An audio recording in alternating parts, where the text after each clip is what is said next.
OK, well, let's try and make sense of all of this and bring in Slavoj Žižek, the philosopher. He's the International Director of the Birkbeck Institute for the Humanities too, and you're very welcome.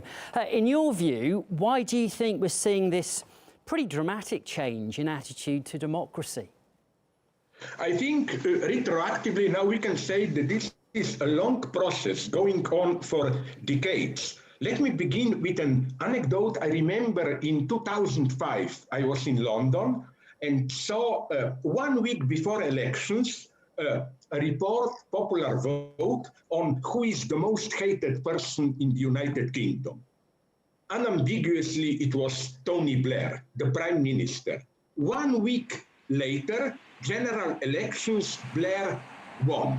So it is as if there is some level of, it's not just popular feeling, but fundamental dissatisfaction that cannot be captured by the traditional representational democracy. The same thing happened in France more than a year ago with yellow vests. There was a kind of a discontent that it was not possible to translate into traditional representational party politics. They had demands from their daily life, this, that doesn't work, and so on. But it was so fascinating. The moment Macron invited them to debates and so on, it all got dissipated. The message was lost. Exactly the same in France. You know, so what we are dealing here is a kind of a fundamental inability of liberal democracy, the way it used to function. There is a level of, again, popular opinion and so on that simply escape it. And the tragedy is that we don't yet have a clear way how to bring the two together. I think something fundamental will have to change in the liberal democracy itself. It's not just this. Sorry. Let me just quickly jump in, Slavoj. Is part of it, though, there's a lack of representation among politicians. Many people have different views, as we know, but when you look at the people you've got to choose between, there's not much difference between them, or at least it's sort of him over there or this party or that party. There's not a great broad range of people to choose from. It is true, but I think the difference today is a more radical one. It's no longer moderate left, moderate right, the traditional Democrats, Republicans in the United States, but it's simply, usually the two big poles today are a relatively enlightened party of the establishment, open towards all problems of LGBT, against racism and so on, and the new populist right. And this is not just a struggle like the old parliamentary democracy between different parties. The populist right, in a way which is ironically very similar to old Marxism, Marxist distrust, the populist right distrust the very representational mechanism. And in some sense, let's be frank, they are right. We should always remember that liberal representational democracy is not a neutral screen. And then the only struggle is that group really included? Should we be more open to all minorities? No, the system itself at the formal level, no matter how just it is, misses some dimension. And so I don't think what will work is make it more really democratic and so on and so on. I think now people, friends, will kill me for this. We will have to find a combination of a state apparatus, which can even be formally less democratic, more technocratic, why not? But which somehow directly interacts with popular opinion.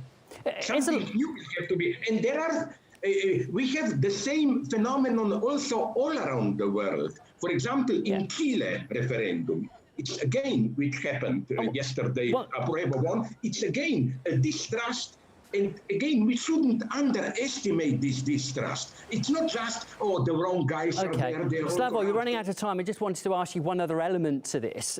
Is a lot of it down to economics? Over the years, people have become worse and worse off, generally speaking, and there's a bigger gap between the haves and have-nots. If that was solved, would people be more happy with their democracy?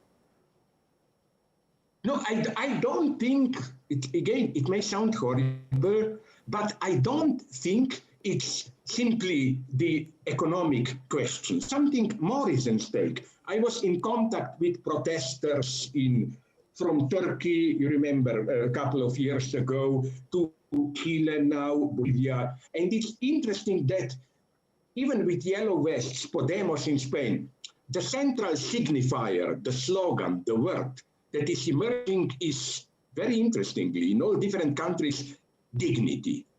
It's a question of dignity. People don't feel properly heard. They think the way the government treats them, they are making fun of, cynically manipulate. It's dignity. It's dignity. It's not just economy, which is why the new thing is that we also have now these abundant, exploding protests in countries where they may have economic problems, but my God, they are not poor countries. Like, just remember yellow vests in Spain. Okay, I know the drivers protested, high price of gasoline and so on. But listen, let's be serious. France is still a relatively well-functioning, relatively welfare state and so on and so on. So I think something much deeper is going on. We are really entering the post-Fukuyama era, the old from 1990s, Fukuyama idea that in liberal parliamentary democracy, we have the best possible system. It's just a problem to make it more perfect, so all revolutions are what Jürgen Habermas called, apropos the dissolution of communism in Eastern Europe, nachholende Revolutionen, catch-up revolutions. We have a standard, some retarded countries must try to catch up with it. That's all. No, I think today what is at stake is the very universal value of this model. And the sad lesson of all this is that liberals themselves, who felt threatened by Trump, by Johnson, and so on, are not strong enough to really oppose new populism. I think the choice of the future is not liberal democracy or authoritarian populism. It is authoritarian populism or something else. Okay, look, something else in the sense of the newly invented social functioning, which again will not be some kind of a radically democratic paradise. Slavoj, I've got to wrap it up there. I'm so sorry. We could talk a lot longer, I'm sure, but we've run out of time. That was Slavoj Žižek, philosopher. I'm sorry I talked too much, but it was very good. We enjoy it. Thank you for coming on to RT. Slavoj Žižek there. Thank you for your time.